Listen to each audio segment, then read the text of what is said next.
I am going to discuss IXL skill 72J, match exponential functions and graphs. As we always have practiced to understand the skill with the help of the given example. So I am opening the example. What you need to do, which graph makes this equation, which graph matches this equation. So you are given an equation like this is an exponential equation and four graphs. What you need to do, you need to identify which of these graph matches with this exponential equation. Okay, how you can do that? Let's read the key idea of this skill from the explanation.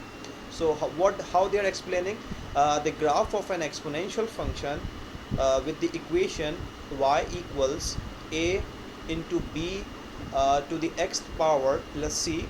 This is a form of writing an exponential function in a standard form, where we have used three variables a, b and c, and with respect to these three variables we will understand these three properties. So what are the three properties are exponential function? The first property is that the exponential function has a horizontal asymptote at y equals c. So what is asymptote? Like when we have a circle and one line touches the circle from outside, it is known as tangent.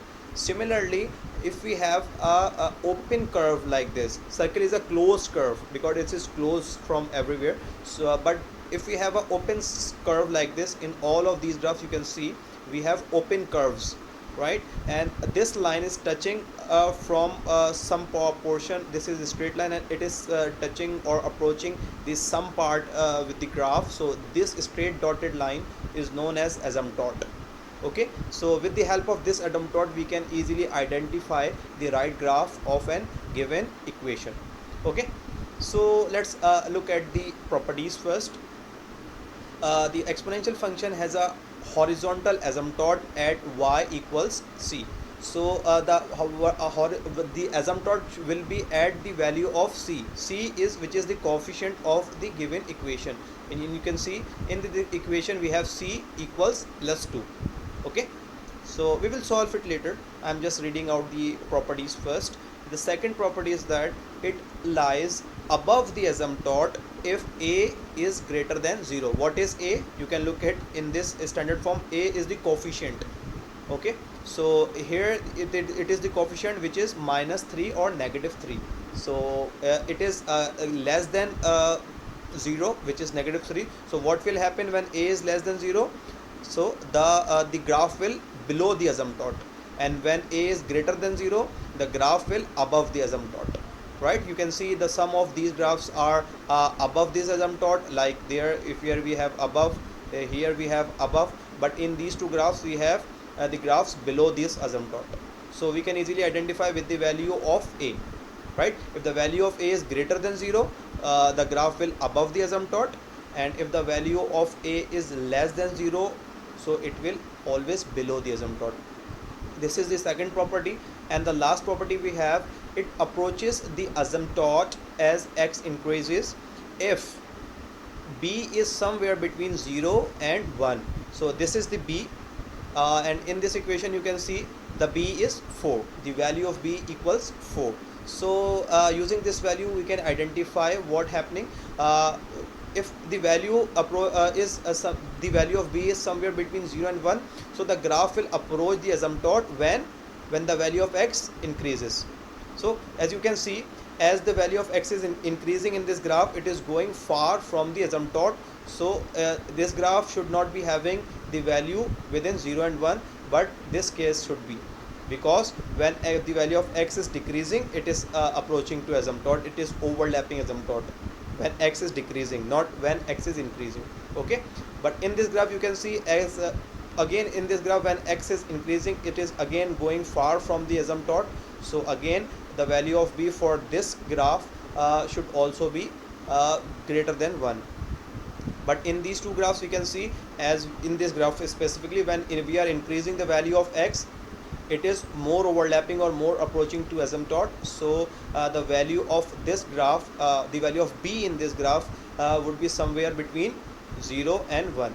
So these are three properties. I have written these three properties in Word so that we can easily use these properties. The first property, we will check A and decide what should be the graph. It would either be above the asymptote or below the asymptote. And then second, we will check for the value of B, and if the value of B is somewhere between 0 and 1, so we will say that the graph should approach asymptote when x is increasing, and the value of B is greater than 1, so we will say the graph should approach the asymptote when x decreases. And the last property is that the asymptote is at the value of C. If the value of C is -5, so the asymptote should be at -5, and if the value of C is +3, so the asymptote should be at +3. So these are three tests we need to do to identify the right graph of the given equation. So now let's start practicing it on IXL. Okay, now I am closing this example for now, and I am attempting this question.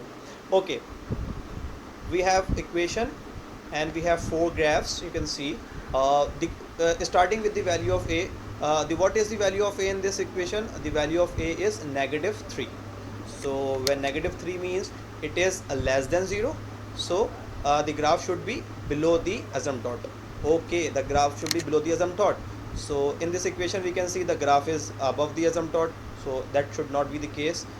This is again above the asymptote, so these two could not be the right cases for these could not be the right graphs for this equation, but these two could be, because in these two graphs the graphs are below the asymptote in both of these graphs. Okay, so these could be the right ones. Okay, the first condition we have checked. The second is the value of B. What is the value of B? Value of B is 2. So the value of B is 2. It means B is greater than 1. It is not between 0 and 1. It is greater than 1. So what should happen? The graph should approach to asymptote when x decreases. So let's see what's happening when we are decreasing x. So we can see here it is a overlapping of graph and asymptote. So this equation satisfies, and same again we can see that here we have a same condition as x is decreasing, so graph is approaching to asymptote. So the second condition is also true for both of these graphs. So we will have to look for the third condition or third test. The value of C is +1. So what is the condition? The asymptote is at C, so the asymptote should be at +1. So in this graph we can see the asymptote is +1. So this could be the right case, because in this graph we can see the asymptote is at -1, but we have the constant value of +1, so the asymptote should be at +1. So this is the right graph of this equation. Okay, let's submit this answer. Fantastic. Okay, now let's another question and solve it together. And I would recommend you please pause my video here and try to solve this question first yourself, and then check my solution and match it for yours. Okay, so again I am checking the graph is given, a graph is given, and we have four different exponential functions, and we need to identify the right one. So starting with the first one, what is the value of A? The value of A is -3. That means it is less than 0. So the graph should above the asymptote, but the graph should below the asymptote, but in this graph the graph is above the asymptote, so this could not be the right case. And in this equation we also have a negative value of A, so these two could not be the right cases. We have to select any one equation from these two given exponential function. Okay, so the first condition satisfies for both of them, so we are looking for the second condition. The value of B is 4, which means it is greater than 1. So what should happen? The graph should approach to asymptote when x decreases. So when x is decreasing, you can see the graph is going far. So that means this case does not satisfy for this result, for this test. Now we are rejecting this equation as well. So this equation left, so that should be the right answer, but I am checking for all the tests so that I can make sure it is the right answer. The A is fine because A is positive, greater than 0, and asymptote graph is above the asymptote. The second b is 1/4, which is somewhere between 0 and 1, so the graph should approach the asymptote when x increases. So x is increasing and graph and asymptote is overlapping, so they are approaching each other. So second condition also true. And the third condition is that c is +1, so the asymptote should be at +1. So you can see the asymptote is at +1. So this is the right answer. Okay, this is the last question that I am trying in this video for you. So again, I would ask you to please pause the video and try to solve it yourself first. Um, Again, we have a graph and four different exponential function, and we need to pick the right one. So starting with the first one, the value of a is 2. Okay, so 2 means it is greater than 0. So the graph should above the asymptote. So the graph should above the asymptote, right? The first condition matches and the graph is above the asymptote. Now looking for the second condition, the second condition says the value of b is 1/4. That means the value of a is 1/4. It lies in between 0 and 1. So the graph should approach to asymptote when x increases. So when the value of x is increasing, oh no, when value of x is increasing, it is going far beyond the asymptote. So it is not approaching it when x increasing. So this could not be the right case. Now looking for this one, again we can see that again we have the same values of b in these two equations. So if this is false for the condition of b, so this should also be false. So we are looking for this. A is true because a is positive, a is greater than 0, and the graph is above the asymptote. The first condition is true for this equation. The second, b is 4, which means b is greater than 1, so it should approach when x is decreasing. So x is decreasing and they are overlapping when x is decreasing. So the second condition is right for this equation. And the third condition is that the value of c equals -3. So the asymptote should be at -3. You can see that this asymptote is at -3. So all three conditions meet, and we can see that this is the right equation without any fear, right? That's fantastic. So I think we have understood this, or I have written these three rules. First we will check for a, which is the coefficient of equation. Then we will check for b, which is the variable of an equation. Then we will check for c, which is the constant of the equation, right? I hope you have understood this. The skill code is 72J.